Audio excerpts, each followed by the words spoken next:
Kogilu layout ಅಕ್ರಮ ಒತ್ತುವರಿದಾರರ ಸುಳ್ಳಿನ ಕಂತೆಗಳನ್ನು ಹೇಳಬೇಕು ನೀವು. ಸುಳ್ಳು ಹೇಳಿದವರಿಗೆ ಸೂರು, ಸರ್ಕಾರದಿಂದಲೂ ಬೆಂಬಲ. ಯಾಕಿದು? ರಾಜ್ಯದಲ್ಲಿ ಈಗ ಭಾರಿ ಆಕ್ಷೇಪ ವ್ಯಕ್ತವಾಗ್ತಾ ಇದೆ. ಹಸಿ ಸುಳ್ಳುಗಳನ್ನ ಪೋಣಿಸಿ ಮನೆ ಪಡೆಯಲು ಪ್ಲಾನ್ ಅನ್ನ ಮಾಡ್ತಾ ಇದ್ದಾರೆ. ಇದ್ದಕ್ಕಿದ್ದಂತೆ ಮನೆ ಕಟ್ಟಿ ಜಾಗ ನಮ್ಮದು ಅನ್ನುವಂಥ ವರಸೆಯನ್ನು ಶುರು ಮಾಡಿಕೊಂಡಿದ್ದಾರೆ. 2021ರಲ್ಲಿ ಇಲ್ಲದ ಮನೆಗಳು 2023ರಲ್ಲಿ ಪ್ರತ್ಯಕ್ಷವಾಗುತ್ತೆ. ಎಲ್ಲಿಂದಲೋ ಬಂದವರಿಗೆ ಸೂರು ಕೊಡುವಂಥ ಕೆಲಸ ನಡೀತಾ ಇದೆ. ಸೂರು ಕೊಡೋದು ಬೇಡ ಅಂತ ಹೇಳ್ತಾ ಇಲ್ಲ. ಈ ರಾಜ್ಯದಲ್ಲಿ ಮೂಲವಾಗಿರುವಂಥ ಜನ ಏನಿದ್ದಾರೆ ಅವರಿಗೆ ಮೊದಲನೇದಾಗಿ ಕೊಡಬೇಕಾಗಿರುವಂಥ ಮನೆಗಳನ್ನು ಕೊಡಿ. ಯಾರೆಲ್ಲ ಅರ್ಜಿ ಸಲ್ಲಿಸಿದ್ದಾರೆ ಅವರಿಗೆ, ಬಾಂಗ್ಲಾದಿಂದ ಬಂದವರಿಗೆಲ್ಲ ಕೊಟ್ಕೊಂಡು ಇನ್ಮೇಲೆ ನಾಳೆ ಎಲ್ಲರೂ ಸರ್ಕಾರಿ ಜಾಗಗಳನ್ನು ಒತ್ತುವರಿ ಮಾಡ್ಕೊಳ್ರಿ. ಒತ್ತುವರಿ ಮಾಡಿಕೊಂಡು ಮನೆ ಕಟ್ಕೊಳ್ಳಿ. ಒಡೆದು ಹಾಕಿದ್ಮೇಲೆ ಸರ್ಕಾರ ಬಂದು ಅವ್ರಿಗೆ ಮನೆ ಸೂರು ಕೊಡಿ. ಇದಾ ನಿಮ್ಮ ಮುಂದೆ ಹಾಕ್ತಾ ಇರುವಂಥ ಪ್ಲ್ಯಾಟ್ಫಾರ್ಮು? ಸುಳ್ಳುಗಳ ಸರಮಾಲೆಯನ್ನೇ ಮುಂದೆ ಇಡ್ತಾ ಇದ್ದೀವಿ ನೋಡಿ. ಇಲ್ಲಿ ಇದು ಕಲ್ಲಿನ ಕ್ವಾರಿ ಮತ್ತು ನೀರಿದ್ದಂಥ ಜಾಗ ಅದು 2020ರಲ್ಲಿ. ಆದರೆ ಇಲ್ಲಿ ಹೇಳ್ತಾ ಇರೋದೇನು ಗೊತ್ತಾ, ಮೊದಲಿನಿಂದಲೂ ಇಲ್ಲಿ ವಾಸ ಅಂತ ಬುರುಡೆ ಬಿಡ್ತಾ ಇದ್ದಾರೆ. ಹೆಂಗೆ? ಯಾವಾಗಿಂದ? 2023ರಲ್ಲಿ ಇದ್ದಕ್ಕಿದ್ದಂತೆಯೇ ಶೆಡ್ಗಳ ತಲೆ ಎತ್ತತ್ವೆ. ಹೆಂಗೆ ಸಾಧ್ಯ ಆಯಿತು ಇದು? ಯಾರು ಸ್ಥಳೀಯವಾಗಿ ಅವರಿಗೆ ಸಪೋರ್ಟನ್ನು ಮಾಡಿದರು? ಏಕಾಏಕಿಯಾಗಿ ಬಂದು ಶೆಡ್ಡನ್ನು ಹಾಕ್ಕೊಂಡು ಅಕ್ರಮವಾಗಿ ವಾಸ ಮಾಡೋಕ್ಕೆ ಶುರು ಮಾಡಿದ್ರಲ್ಲಿ. 2 ವರ್ಷದ ಅಕ್ರಮ ವಾಸಿಗಳು ಸ್ಥಳೀಯರು ಅಂತ ಸುಳ್ಳು ಹೇಳ್ತಾರೆ. ಸ್ಥಳೀಯ ದಾಖಲೆಗಳಿವೆ ಅಂತ ಸುಳ್ಳು ಬೇರೆ ಹೇಳ್ತಾರೆ. ಒಂದು ಕೆಲಸ ಮಾಡಿರಿ, ಯಾರ್ಯಾರು ಈಗ ಮಂತ್ರಿಗಳಿದ್ದಾರೆ ಅವರವ್ರ ಜಾಗಗಳೆಲ್ಲಿದ್ದಾವೆ ಅಲ್ಲೆಲ್ಲ ಶೆಡ್ ಹಾಕ್ಕೊಳ್ಳಿ. ನಾಳೆ ನಂದು ಅಂತ ಹೇಳಿ ಇನ್ಮೇಲೆ. ಅದಿಲ್ಲ ಅಂದರೆ ನಂಗೆ ಮನೆ ಕಟ್ಕೊಡಿ ಅಂತ ಹೇಳಿ. ಅವಾಗ ಜಮೀರ್ ಅಹಮದ್ ಅವ್ರು ಬರ್ತಾರೆ, ಒತ್ತಾಯ ಮಾಡ್ತಾರೆ ಅಧಿಕಾರಿಗಳಿಗೆ, ಮನೆ ಬೇಗ ಬೇಗ ಕೊಡ್ರಿ ಅಂತೇಳಿ. ಬೆಸ್ಟ್ ಅಲ್ವಾ ಇದು? ನಿಯತ್ತಾಗಿ ಹೋಗಿ ಅರ್ಜಿಯನ್ನು ಹಾಕ್ಕೊಂಡು ಮನೆ ಕೊಡಿ ಅಂತ ಕೇಳಿ ದುಡ್ಡನ್ನು ಕಟ್ಟಿದರೆ ಮನೆಗಳನ್ನು ಕೊಡದೇ ಇರುವಂಥವ್ರು ಅಕ್ರಮವಾಗಿ ಸರ್ಕಾರಿ ಜಾಗಗಳಲ್ಲಿ ಮನೆಯನ್ನು ಕಟ್ಕೊಂಡು ಅದನ್ನು ತೆರವು ಮಾಡಿದ ತಕ್ಷಣ ಗೊಳೋ ಅಂತ ಅನ್ಕೊಂಬಿಟ್ಟು, ಇದು ಎಮೋಷ್ನಲ್ ಆಗಿ ಹೇಳ್ತಾ ಅಲ್ಲದೆ ಇರುವಂಥ ಸಬ್ಜೆಕ್ಟ್ ಇದು. ಅರ್ಥ ಮಾಡ್ಕೊಳ್ಬೇಕಾಗಿರೋದು. ಯಾವುದೋ ಜಾಗ ಸಿಕ್ತು ಅಂತೇಳಿ ಮನೆ ಕಟ್ಕೊಂಡು ಹೋಗಿ ಕೂತ್ಬಿಟ್ರೆ. ನನ್ನ ಸಹೋದ್ಯೋಗಿ ಈಗ ಪೊಲಿಟಿಕಲ್ ಬ್ಯೂರೋ ಹೆಡ್ ಆಗಿರುವಂಥ ರವೀಶ್ ನನ್ನ ಸಂಪರ್ಕಕ್ಕೆ ಸಿಗ್ತಾ ಇದ್ದಾರೆ. ರವೀಶ್, ನಿಜಕ್ಕೂ ಕೂಡ ಸರ್ಕಾರಕ್ಕೆ ಯಾಕೆ ಇಷ್ಟೊಂದು ಆಸಕ್ತಿ? ಅನೇಕ ಕಡೆಗಳಲ್ಲಿ ಮನೆಗಳನ್ನು ಕಳ್ಕೊಂಡಿದ್ದಾರೆ.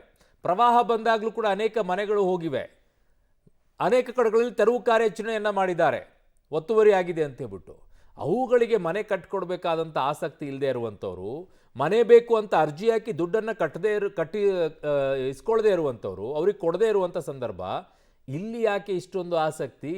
ಏನು ಕಾಂಗ್ರೆಸ್ಸಿಗೆ ಅಷ್ಟೊಂದು ಬಿಸಿ ಮುಟ್ಟಿದೆ? ಏನು ಅಷ್ಟೊಂದು ಪ್ರೀತಿ ಉಕ್ಕಿ ಹರಿತಾ ಇದೆ? ಅರುಣ್, ಅದೇನು ಗುಟ್ಟಲ್ಲಿಲ್ಲ. ಈಗಾಗಲೇ ಕಾಂಗ್ರೆಸ್ನ ಹೈಕಮಾಂಡ್ ಸ್ಪಷ್ಟವಾಗಿ ಸಂದೇಶನ ರವಾನೆ ಮಾಡಿದ್ದಾರೆ. ವೇಣುಗೋಪಾಲ್ ಅವರು ಕೂಡ ಬಹಿರಂಗವಾಗಿ ಮಾತನಾಡಿದರು. ಅದರಂತೆ ಎಲ್ಲ ಒಂದು ಕಡೆ ನಾವು ವೇಣುಗೋಪಾಲ್ ಅವರು ಹೇಳೋದಕ್ಕೆ ರೈಟ್ಸ್ ಇದೆ ಅಂತಲೂ ಕೂಡ ಈಗಾಗಲೇ ಬಹಿರಂಗವಾಗಿ ಡಿ ಸಿ ಎಂ ಇಬ್ಬರು ಕೂಡ ಹೇಳಿದರು. ಹಾಗಾಗಿ ಕಾಂಗ್ರೆಸ್ನ ಹೈಕಮಾಂಡ್ ಅಣತಿಯಂತೆ ಇದನ್ನು ಮಾಡ್ತಾ ಇದ್ದಾರೆ ಅನ್ನೋದು ಕೂಡ ಸ್ಪಷ್ಟ.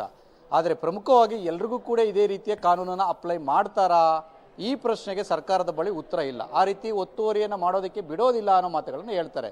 ಯಾಕೆಂದರೆ ಈ ಒಂದು ಒತ್ತುವರಿ ಪ್ರಕರಣ 2024ರಲ್ಲೇ ಬೆಳಕಿಗೆ ಬಂದು ಆ ಒಂದು ಕಂದಾಯ ಇಲಾಖೆ ಅಧಿಕಾರಿಗಳು ಕೂಡ ಒಂದು ರೀತಿಯಲ್ಲಿ ಪತ್ರವನ್ನು ದೂರನ್ನು ಸ್ವೀಕಾರ ಮಾಡ್ತಾರೆ. ತದನಂತರ ಅದನ್ನು BBMPಗೆ ಶಿಫ್ಟ್ ಮಾಡುವಂಥ ಕೆಲಸವನ್ನು ಆಗಿನ ಸಂದರ್ಭದಲ್ಲಿ ಆಗುತ್ತೆ. ಆದರೆ ಇಷ್ಟಾದರೂ ಕೂಡ ಎಲ್ಲೋ ಒಂದು ಕಡೆ 1.25 ವರ್ಷ ಬಿಟ್ಕೊಂಡು ಬಂದಿದ್ದು ಏಕೆ ಅನ್ನೋದೇ ಈಗ ಬಹುದೊಡ್ಡ ಪ್ರಶ್ನೆ. ಹಾಗಾಗಿ ಒತ್ತುವರಿ ಅಕ್ರಮ ಆಗಿರ್ತಕ್ಕಂಥದ್ದು ಅಕ್ರಮನೇ. ಹಾಗಾಗಿ ಇದನ್ನು ಸಕ್ರಮ ಮಾಡೋದಕ್ಕೆ ಯಾವುದೇ ರೀತಿಯ ಕಾನೂನಿನಲ್ಲಿ ಅವಕಾಶ ಇಲ್ಲ. ಆದರೆ ಸ್ಪಷ್ಟವಾಗಿ ಕೇರಳ ರಾಜಕಾರಣ ಇದರಲ್ಲಿ ಕಾಣ್ತಾ ಇದೆ, ಅದು ಸ್ಪಷ್ಟ.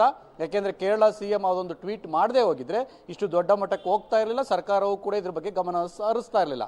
ಹಾಗೆ ಕಾಂಗ್ರೆಸ್ನ ಹೈಕಮಾಂಡ್ ಹಣತಿಯಂತೆ ಈಗ ನಡೆದುಕೊಳ್ತಾ ಇದೆ. ಆದರೆ ಪ್ರಮುಖವಾಗಿ ಯಾರು ಒಂದು ರೀತಿಯಲ್ಲಿ ಕ್ವಾಲಿಫೈಡ್ ಆಗಿದ್ದಾರೆ ಅನ್ನೋದ್ರ ಬಗ್ಗೆ ಸ್ಪಷ್ಟತೆ ಸರ್ಕಾರಕ್ಕಿಲ್ಲ.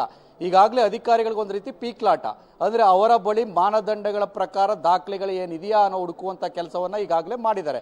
ಹಾಗಾಗಿ ಮೊದಲು ಜನವರಿ 1ಗೆ ಕೊಡ್ತೀವಿ ಅಂತ ಹೇಳಿದ್ರು, ತದನಂತರ 2ನೇ ತಾರೀಕು ಅಂತ ಹೇಳಿದ್ರು, ಈಗ 5ರ ನಂತರ ಅಂತಲೂ ಕೂಡ ಹೇಳ್ತಾ ಇದ್ದಾರೆ. ಇವತ್ತು ಸಂಜೆ ಮುಖ್ಯಮಂತ್ರಿ ಸಿದ್ದರಾಮಯ್ಯ ಅವರ ನೇತೃತ್ವದಲ್ಲಿ ಸಭೆ ಇದೆ ಒಂದು ಕೋಗಿಲು ಲೇಔಟ್ ಅಕ್ರಮದ ಒಂದು ಇದ್ರ ಬಗ್ಗೆ. ಹಾಗಾಗಿ ಜಮೀರ್ ಅಹಮದ್ ಸೇರಿದಂತೆ ಅಧಿಕಾರಿಗಳು ಕೂಡ ಭಾಗವಹಿಸ್ತಾರೆ. ಆ ವರದಿಯಲ್ಲಿ ಎಷ್ಟು ಜನ ಕ್ವಾಲಿಫೈಡ್ ಆಗಿದ್ದಾರೆ ಅನ್ನೋದ್ರ ಬಗ್ಗೆ ಲಿಸ್ಟ್ ಕೊಡ್ತಾರೆ.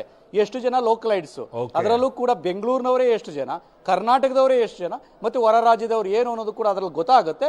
ಒಂದಂತೂ ಸತ್ಯ, ಹೈಕಮಾಂಡ್ನ ಒಂದು ರೀತಿಯಲ್ಲಿ ಆ ಸಂದೇಶಕ್ಕೆ ಕರ್ನಾಟಕ ಸರ್ಕಾರ ಬಗ್ಗಿರ್ತಕ್ಕಂಥದ್ದು ಅಂತ ಹೇಳ್ಬೋದು ಅವರು. ಓಕೆ ರವೀಶ್, ನಿಮ್ಮೆಲ್ಲ ಮಾಹಿತಿಗೆ ಧನ್ಯವಾದಗಳು. ದಾಖಲೆಗಳನ್ನು ಸಿದ್ಧಪಡಿಸ್ಕೊಳ್ಳುವಂಥ ತಯಾರಿಯನ್ನು ಮಾಡ್ಕೊಳ್ತಾ ಇದ್ದಾರೆ ಅಂತ ಕಾಣಿಸುತ್ತೆ.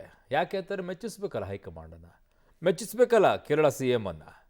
ರಾಜ್ಯದ ಜನ ವೋಟ್ ಹಾಕಿದ್ದಕ್ಕೆ ತೊಗೊಂಡು ಹುಡ್ಕೋಬೇಕು. ಇಲ್ಲಿ ಬಡವರು ಬಡವರು ಅಂತ ಹೇಳ್ಕೊಂಡು ಓಡಾಡೋದು, ಅಲ್ಲಿ ಆಚೆಯಿಂದ ಬಂದಂಥವ್ರಿಗೆಲ್ಲ ಮನೆಗಳನ್ನು ಕಟ್ಟಿಸ್ಕೊಡೋದು, ಇದು ಯಾವ ರೀತಿಯಾದಂಥ ನ್ಯಾಯ ರೀ?